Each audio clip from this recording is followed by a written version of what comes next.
Dans une lettre adressée au ministre du Travail et de la Fonction publique, virale sur la toile, le Premier ministre, Dr Bernard Goumou, étale sur la place publique les lacunes politiques et un sens très approximatif de l'État pour le moins inquiétant de la part d'un chef de gouvernement d'une transition vouée à la refondation et qui se veut la dernière de l'histoire de la Guinée en dotant le pays de solides fondements d'une véritable république.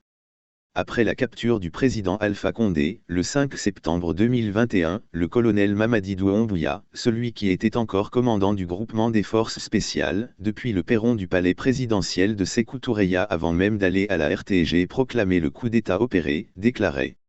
la situation sociopolitique et économique du pays, le dysfonctionnement des institutions républicaines, l'instrumentalisation de la justice, le piétinement des droits des citoyens, l'irrespect des principes démocratiques, la politisation à outrance de l'administration publique, la gabegie financière, la pauvreté et la corruption endémique ont amené l'armée républicaine à prendre ses responsabilités vis-à-vis du peuple souverain de Guinée. Les différents points évoqués dans cette toute première déclaration, retenus comme les motifs sinon les justifications du renversement du régime en place, ont reflété une certaine sincérité chez le tombeur du président Alpha Condé et conféré à son putsch l'adhésion dès les premières heures.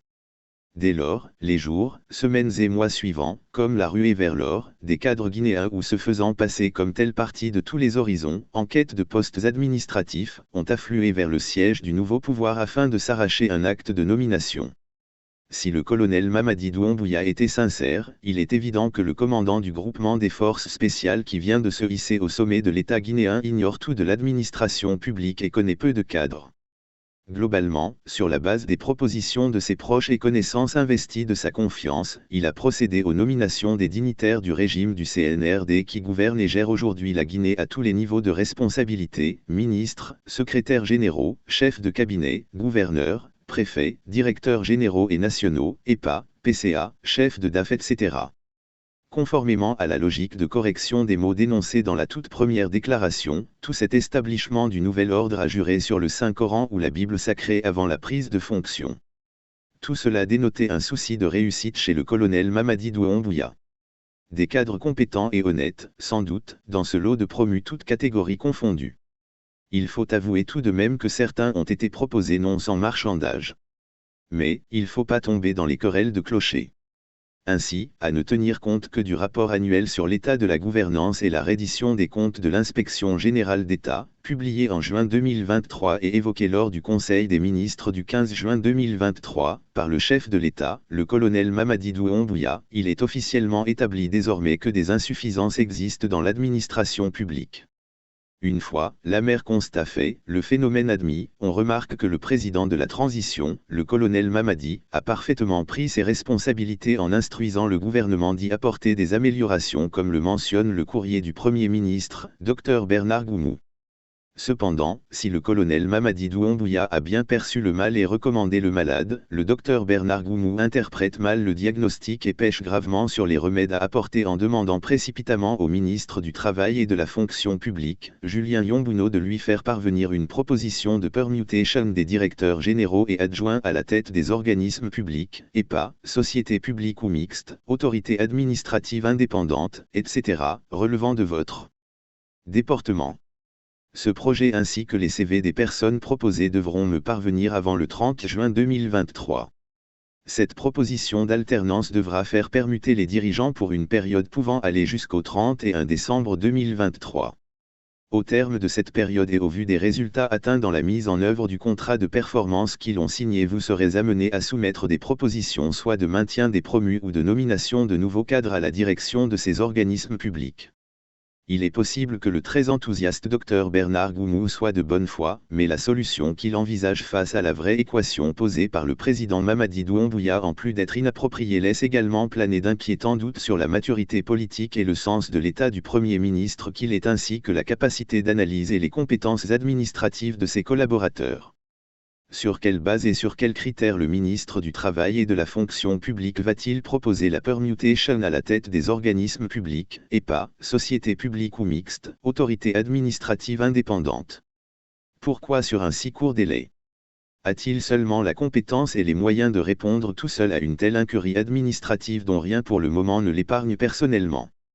Les directeurs généraux et les adjoints de ces organismes publics, EPA, sociétés publiques ou mixtes, autorités administratives indépendantes ne sont-ils pas au même titre que le ministre, lui-même, ainsi que ses collègues membres du gouvernement parties intégrantes de la même administrative qui dégage des insuffisances?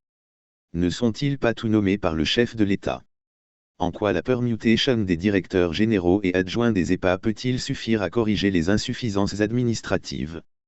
Dans un régime aussi présidentialisé que la transition, une telle instruction si claire et si précise du chef de l'État aurait dû conduire le Premier ministre à d'abord définir un schéma objectif et transparent d'identification des insuffisances et inefficacités signalées dans tous les secteurs de l'administration et non à les réduire ou limiter à une échelle si inférieure et si insignifiante que les EPA qui suscitent malheureusement la convoitise et la gourmandise des différents clans.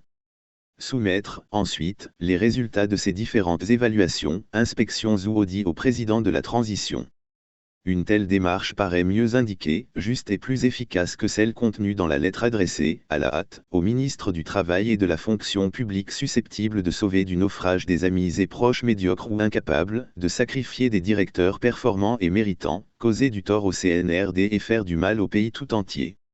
En effet, à la veille de l'an 2 de l'avènement du CNRD au pouvoir, le Premier ministre n'a-t-il pas ainsi une opportunité officielle avec cette instruction présidentielle pour procéder à une évaluation générale de l'administration centrale, à commencer d'abord par les membres du gouvernement dont, comme on le sait, peu d'entre eux étaient connus par le colonel Mamadi Doumbouya lors de la formation du gouvernement.